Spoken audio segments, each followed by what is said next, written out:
দর্শক, এই মুহূর্তে আন্তর্জাতিক অপরাধ ট্রাইব্যুনালে আছেন আমাদের বিশেষ প্রতিনিধি আহমেদ সরওয়ার। সরাসরি যুক্ত হচ্ছে তার সাথে। সরওয়ার, নিশ্চয়ই শুনতে পাচ্ছেন? আবু সাঈদ হত্যা মামলার সবশেষ কি তথ্য আছে আপনার কাছে? শুনতে পাচ্ছি।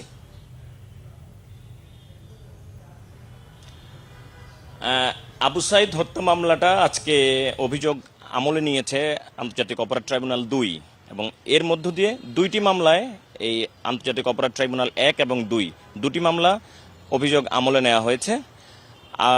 প্রসিকিউশন বলছে যে আবু সাঈদ হত্যা মামলাটা আসলে একটা আইকনিক সিম্বল আর কি, পুরো সিম্বল পুরো জুলাই আগস্ট গণ অভ্যুত্থানের। এবং এটা যখন রোকেয়া বিশ্ববিদ্যালয়ের সামনে যখন প্রতিবাদ করছিল তখন একটি লাইভে দেখা যাচ্ছিল যে পুলিশ তাকে সরাসরি গুলি করেছে এবং এই মামলায় ৩০ জনকে আসামি করা হয়েছে।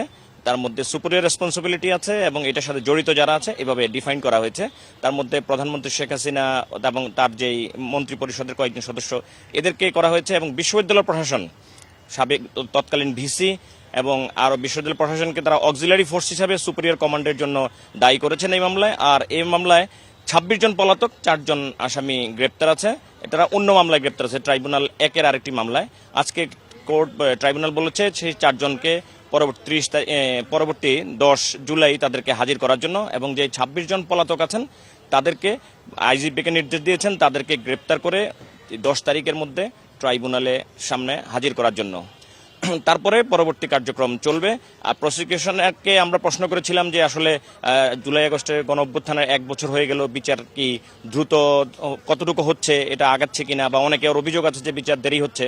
তো প্রসিকিউশন আমাদেরকে বলছেন যে ওনারা চেষ্টা করছেন বিচার দ্রুত করতে, তবে শুধু বিচার দ্রুত করলেই হবে না এবং এই বিচারের যে আন্তর্জাতিক মান আছে সব মানদণ্ড বজায় রেখেই ওনারা বিচার করতে চান।